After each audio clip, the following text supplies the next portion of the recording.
Hello, I'm Karen and today's video is all about my Royal Snowflake Crochet Pattern.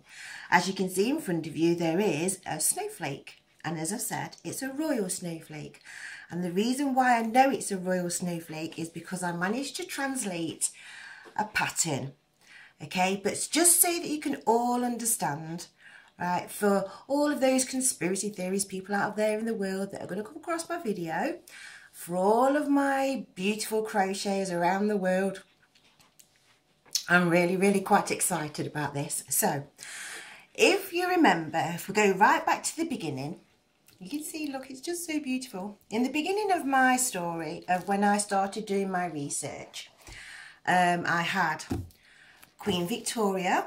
She crocheted 8 scarves and she was in England, and she distributed the scarves between 1899 and 1900. The next person I've come up with in my story is Bridget. Bridget Hutton is possibly my relative, because that's how this all began, because I was actually tracing my own family tree and Bridget came from Ireland, and so that's where I carried on going from there. The next character in my story is Mademoiselle Eleanor Rigaud de Lebrun-Chaudière, who wrote Knitting, Crochet and Netting book in 1846, and she published that in London. My next person in my research was Mr. Thomas Spencer. He had a patent case involving electrography, which is now known as galvanising, and that was in England in 1838. And we have Mr. Walker, who managed the Essex Timber company, and he owned Limerick Lace in Ireland, and so he was in England and Ireland between 1812 and 1840. My other character was Walter Weldon. He was a journalist and the author of Practical Crochet, and he also was in Nottingham, just down the road from where I live, because his brother worked there in a factory, and he was around here from 1884 onwards. Okay. And if you can see, you're already reading it. The conspiracy theories are like, uh-oh. Yep. Wilfred Michael Voynich. He was a bookseller and he acquired the Voynich manuscript from Mondragon Villa in Italy. He says that it was in 1912, but that's questionable. And then he was married to Ethel Lillian Ball, was her maiden name, so she became Voynich, and she was author of The Gadfly, and she published her book in England and America in 1897. Okay, so they are my main characters at this moment in time. I will introduce my last character later. Okay, this is the written version of my pattern. Okay, so that I have actually done it, and it was actually translated by me in April. It was actually a week ago, last Thursday, but as you all know, my dad was getting married. We had to go to his wedding, and I didn't want to say anything at that time because I wasn't quite ready. Okay, so yes, I've done it. The pattern is from the Voynich manuscript. Okay, and I have direct evidence to prove it, which is bizarre. So, first of all, let's just study the Voynich manuscript. This is the page that everybody will be familiar with. If you go and type in Voynich manuscript and you get it in the Wikipedia, this is the first image that you will see. Okay, and this is the image that I have translated, the text. I haven't translated all of it, don't get me wrong, because it's like there's a lot of stuff going off there. But I can crochet a snowflake, which is actually what this image is. And I will explain how this pattern actually works, and then I will share my direct evidence, because I think it's best to do it that way around. Okay, so, you're going to have to bear with me a minute, because I just need to get a fresh piece of paper so that I can draw you an image so that you can understand. So, with this pattern, what we've got here is we've got a flower, and in the centre of the flower, we've got 16 little tiny, they're sort of like half circles in the middle of the flower. And then as we go up, can you see my image there? So we've got 16 in the centre, As we go up north, like this, there is actually 10. 1, 2, 3, 4, 5, 6, 7, 8, 9, 10 lines. And the same if we go south. 1, 2, 3, 4, 5, 6, 7, 8, 9, 10. If we go east and west, there's only 9. 1, 2, 3, 4, 5, 6, 7, 8, 9. 1, 2, 3, 4, 5, 6, 7, 8, 9. Okay, we have a total, if we do this as a petal, we actually have a total of 8 petals. Okay, now to begin the pattern, what you do is you begin with, which I said before, I thought I was right, but I wasn't quite sure, is the slip knot. Okay, which is the P, which is for Penelope. Okay, and then the next part of the pattern, because you can't read it properly there, it actually goes C, C. There is a little scribbly thing you can't see properly, but it's actually that symbol there. And then we've got an O, and we've got the this sign, and we've got this symbol again. Okay, so we're going to begin with your slip knot. You're going to crochet 16 for the center of your flower.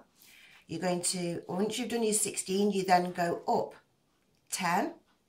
And then when you come in, when you're working, when you crochet, even though you crochet your chain upwards, when you come back, you're actually going to the side. So this works whether you're left-handed or right-handed. That's why it's done both ways. Okay, and you slip stitch back. So what you do is you actually end up with a circle with 8 posts sticking out of your circle. 1, 2, 3, 4, 5, 6, 7, 8. Okay, 1, 2, 3, 4, 5, 6, 7, 8. So sorry, that's a bit wonky, but you end up with 8 posts sticking out of your circle, and then you do this symbol here, okay, which is for a picot.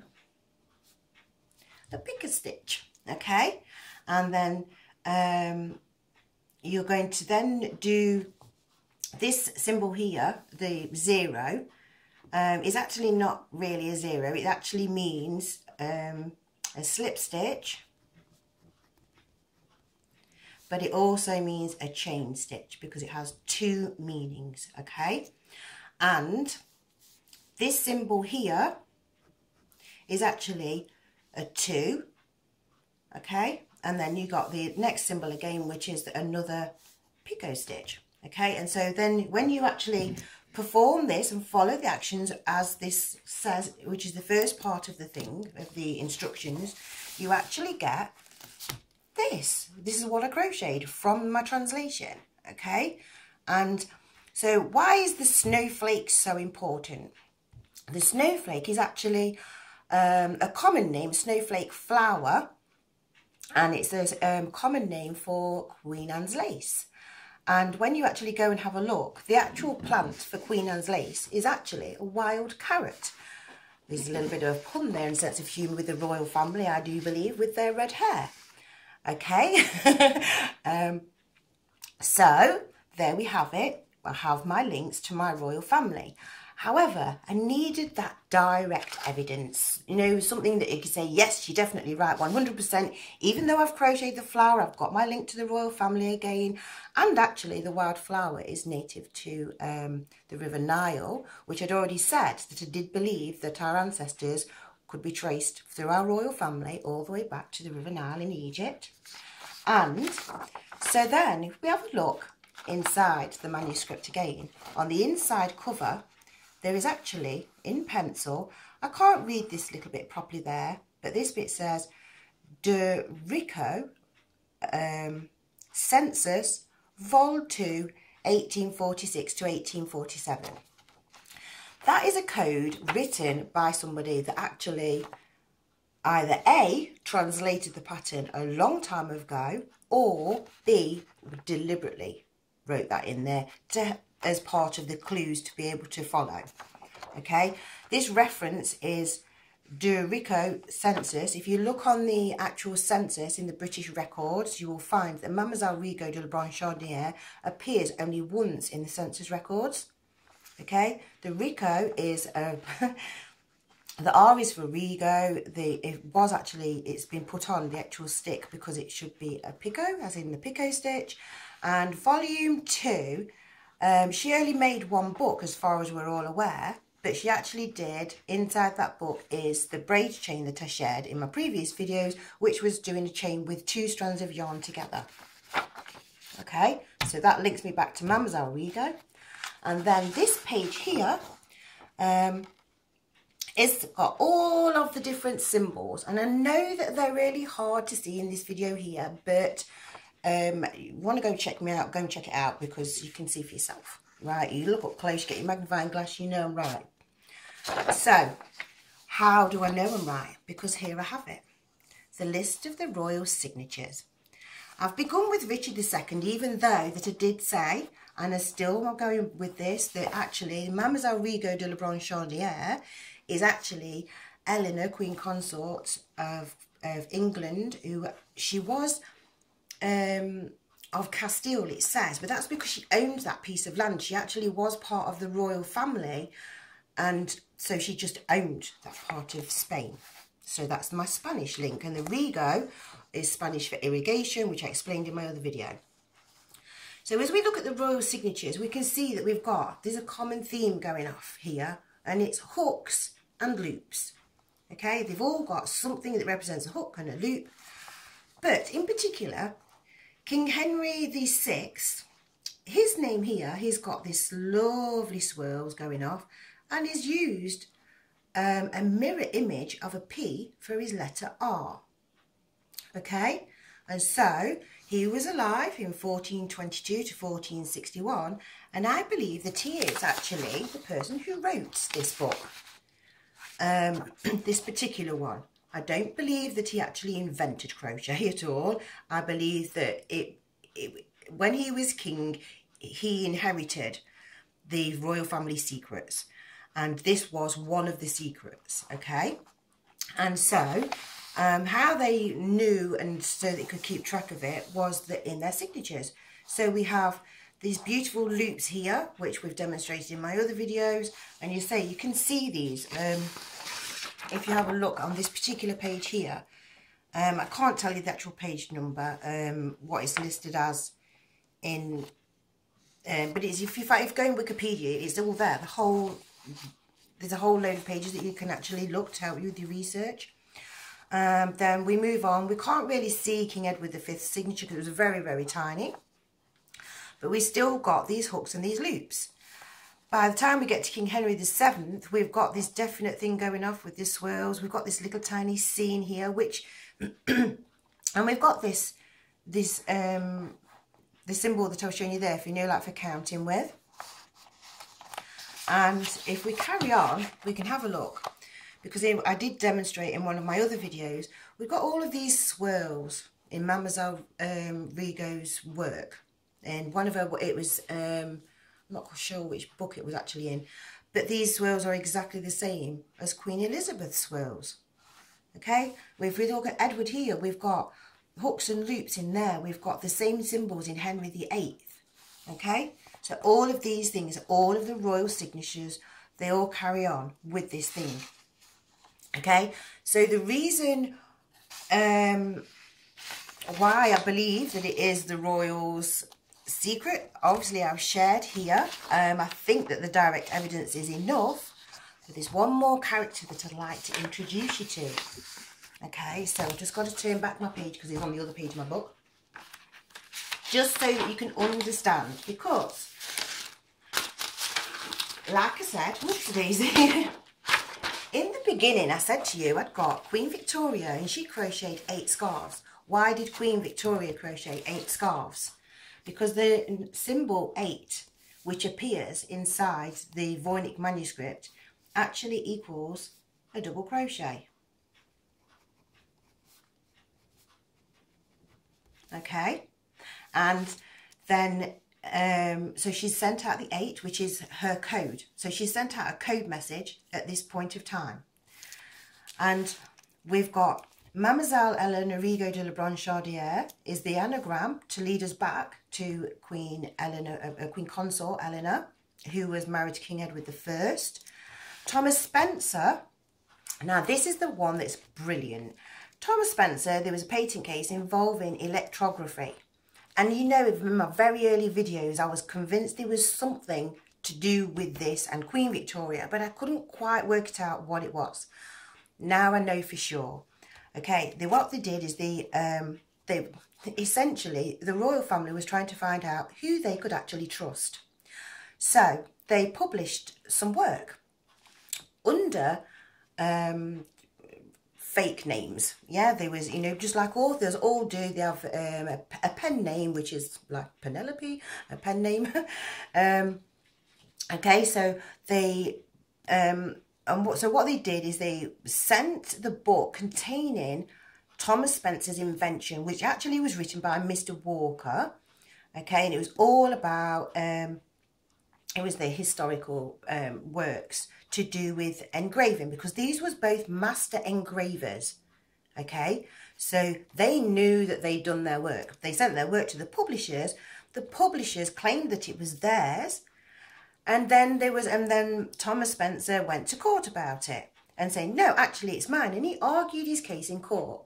When he argued his case, he presented the bell gauge, which I showed in one of my other videos, and that was his work. And he said, you know, this is a copper piece of plate, and I've now electrographed it with silver. Okay, so it was coated.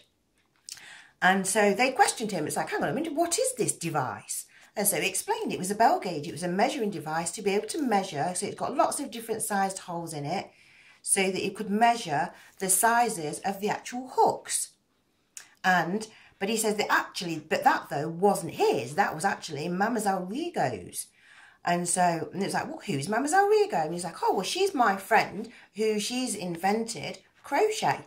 So she was called to court. So then the courts then get to see Mademoiselle Rigaud's invention. And so then the publishers couldn't, because of it being part of a case, of a legal case, they couldn't disclose the information. However, certain things were taken and were used by other people as their own. But the thing is because it all came out in this court case, and the royal family actually, this was the whole thing was set up to be able to then trap the printers. And so they gave the printers, they went, okay, then printers, you have this new invention. And they gave them the galvanizing, knowing that their crochet was safe and secure, that they couldn't actually print it as their own. So they then carried on with the mission that they'd actually set themselves out for, which then leads to involving Wilfred Michael Voynich and Ethel Lillian Ball. Okay, so and at this point here, see, because the Voynich manuscript wasn't called the Voynich manuscript until after Wilfred had found it. Okay, now Wilfred, he married Ethel, and she was the author of the Gadfly. Now the Gadfly first appears in Shakespeare's work, and what's more important though is that the actual story that she tells is set in the 1840s, and it's about a woman and a man and a priest. Okay, now in the very, very beginning of my work, I said to you, I've got Mademoiselle Rigaud, Thomas Spencer and Mr. Walker. Mr. Walker was actually the priest, and Thomas Spencer and Eleanor Rigaud were the other characters. So, who is the final character? Sidney Riley, ace super spy of England, who everybody knows that all the stories of James Bond are actually based on Sidney Riley. Now, Sidney Riley, he had missions in England, America and Italy. And as it happens, Wilfred, he acquired the Voynich manuscript in Mondragon Villa in Italy while he was there with his wife. Okay, and nobody ever really knew who Sidney Riley really was. And so I do believe that Sidney Riley is our super spy, who was actually also Michael Voynich. And Ethel Lillian Ball, who's also a Voynich, were all part of a special plan. And these people are, you ready for this? Queen Victoria is M, as in M-I, 5. And Bridget Hutton, Eleanor Rigo de la Bronchandière, Mr. Thomas Spencer, Mr. Walker and Walter Weldon are the original 5. Okay? And then in 1909, Wilfred Voynich and Ethel Lillian Ball, also Voynich, and also known as Sidney Riley, becomes MI6. Okay? So yes, the conspiracy theory people say, oh, we've been, you know, they know something. Well, yes, there has been a secret. There has been secrets for all of the times, because at the end of the day, secrets need to be kept secrets for reasons. A lot of them are for security, but this particular case was to see who the royal family could trust. And quite clearly they proved back in 1838 that they couldn't trust the press. And I know that that is actually a very harsh thing to have to say about the press at that time, but that was true of that time. So, why did the Queen and all of her ancestors, well, say Queen Victoria, why did she set up this? But you see, it wasn't originally set up by her. I do believe it was set up previously by King George. Is it King George V? Is it King George III? Sorry. King George III, because King George III was on the throne when the Rosetta Stone was discovered. The Rosetta Stone was the stone that enabled everybody to be able to translate the hieroglyphs. And so when you translate the hieroglyphs, you come across a funny little thing, because in the symbols of the hieroglyphs is a symbol which looks like, I don't know if I can draw it right. Maybe I'll be better off to start from the top, and sort of you have these little loops that come down, and it's got like little sticks that comes out, but it's more of a joined thing. And I think that this here is part of it, and it's all to do with the translations. And so I know I've discovered why, well, who set all of this up. I've actually translated the pattern so that we can actually crochet ourselves a beautiful snowflake. I can't tell you everything why, because I actually don't know why. At the end of the day, I'm just a single mum living in a council estate. And so I've just been doing my studying, you know, as I've looked after my children and running my business, and I've been sharing my crochet and sharing my history. You all know I'm a single mum. You all know that I've done all of this on my own. But I do believe that there's a lot more involved in this, of like other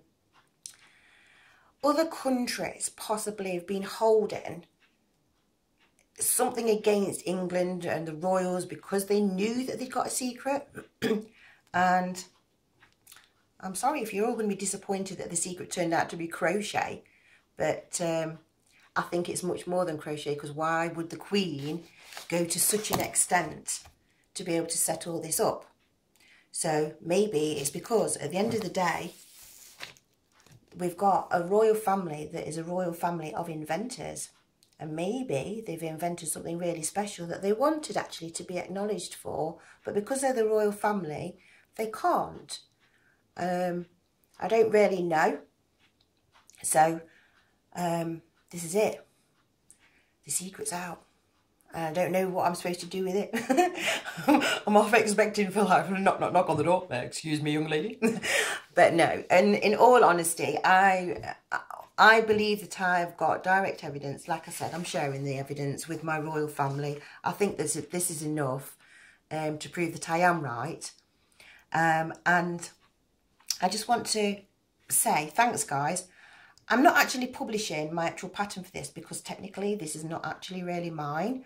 And so I think I need to have permission to be able to do this properly. I hope this video is good enough, and thanks, Your Majesty. This has been one of the best things that I've ever done. you know, I really, really just want to say that it's been amazing. I've studied so much, found out so much information, and I hope that if this sets you free from something, then enjoy freedom. And I've got to go and get emotional again. Okay, thanks for watching, thanks for liking, thanks for sharing. Yeah, bye for now.